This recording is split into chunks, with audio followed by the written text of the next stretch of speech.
நண்பர்கள் அனைவருக்கும் வணக்கம். நம்ம ஆல்ரெடி வீடியோவில் போட்ட மாதிரி ட்ரிப் இரிகேஷன் வந்து நம்ம ரெடி பண்ணிட்டோம். ஸோ நாங்கள் வந்து எப்படி பண்ணியிருக்கோம் அப்படின்னு பார்த்தீங்கன்னா, ஒரு சில இடத்துல வந்து அதை ஒன் அவுட் ஒரு பேக் வந்து நமக்கு சொட்டுது, இன்னொரு இடம் சொட்டலைன்னு சொன்னோம் பார்த்தீங்களா, அது பின்னு போடலான்னு ஐடியா பண்ணோம். பட் ஆனால் நாங்கள் வந்து இப்போ வந்து பின்னு போடல. பின்னுக்கு பதில் என்ன பண்ணிட்டோன்னா ஒரு ஹோல்ஸ் போட்டு விட்டோம் மைல்டாக. ஸோ உங்களுக்கு பார்த்தா தெரியும், இந்த இது பாருங்க தண்ணி. ஸோ அதுக்கேற்ற மாதிரி போட்டோம். அது மேபி ஃப்யூச்சரில் அடைக்கலாம். அடித்தாலும் என்ன பண்ணலான்னா ப்ரெஷர் கொஞ்சம் அதிகமாக வச்சா நம்ம போட்ட ஹோல்ஸுன்றதுனால அது பிச்சுக்கிட்டு வந்துடும். பட்டன் போட்டால் தான் அதில் டஸ்ட்டு எதாவது அடிச்சிட்டு நிற்கும். இது ஹோல்ஸுன்றதுனால மேக்ஸிமம் பிச்சுக்கிட்டு வந்துடும். நம்ம அதே மாதிரி மந்த்லி ஒரு டைம் வந்து இந்த லாஸ்ட்டில் வந்து நம்ம ஓஸை வந்து லாக் பண்ணி வச்சுருக்கோம். ஸோ அந்த லாக்கை வந்து நம்ம எடுத்துகிட்டு தண்ணியை கீழே விட்டாலும் அது வந்து சரியாயிடும். ஸோ நல்லாவே ஊறி இருக்குது பாருங்கள். இதெல்லாம் சரியாக முளைக்காத பேக் தனியாக எடுத்து வச்சுருக்கோம். 1 2 3 4 ஒரு 5 பேக் சரியாக முளைக்காமல் இருந்தது. ஸோ இவங்களை தனியாக வச்சு புதுசாக நாற்று நட்டோம். அது கொஞ்சம் டல்லாக இருக்குது, அது கொஞ்சம் வதங்கி தான் வளரும்.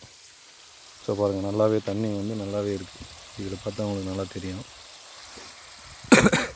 தண்ணி வந்து நல்லாவே ஊறுது. ஸோ இந்த மாதிரி ஊறும் போது நமக்கு வந்து வேலை மிச்சமாக இருக்குது.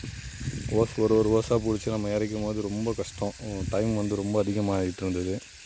ஸோ இப்போ இந்த மாதிரி மெத்தடில் நம்ம போட்டது வந்து ரொம்ப ஈஸியாக இருக்குது.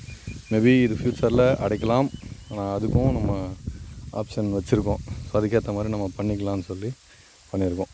இது நல்ல ஈஸியாக தான் இருக்குது. இப்போ போட்டுட்டு நான் வாக்கபிள் மட்டும் பண்ணிகிட்ருக்கேன், சுற்றி பார்த்துட்ருக்கேன், எங்கேயாவது ஏதாவது தண்ணி சொட்டாமல் இருக்கா அப்படின்ற மாதிரி மட்டும் பார்த்துட்ருக்கோம்.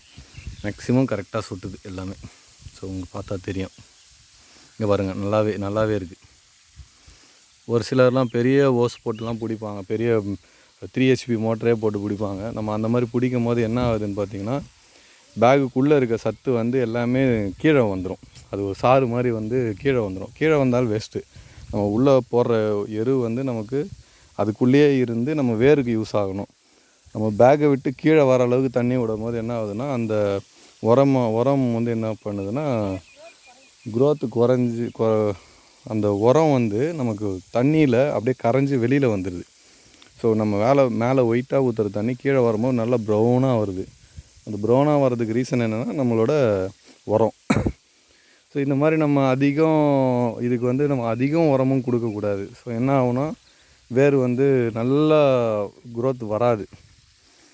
வேர் தேவையான சத்துக்கு பக்கத்துலேயே கிடைக்கும். அது வேர் வந்து அதிகம் ஓடாமல் மேலே இருக்க செடி மட்டும் நல்லா குரோத்தாக இருக்கும். ஆனால் கீழே வந்து வேர் வந்து அதிகமாக இருக்காது.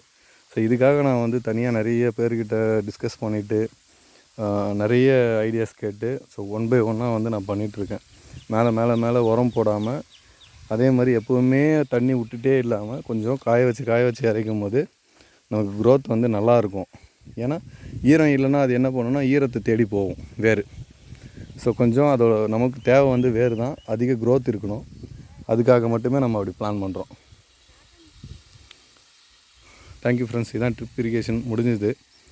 ஸோ இது எப்படி பண்ணியிருக்கோன்றதையும் காமிச்சிட்டேன் உங்களுக்கு. இது இந்த மாதிரி நம்ம பண்ணால் நமக்கு வேலை மிச்சமாகுது. ஸோ எல்லாமே இதில் வந்து பாருங்கள் சொட்டுது.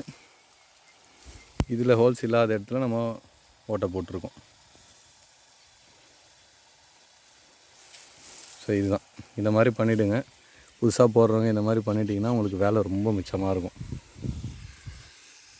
Thank you friends.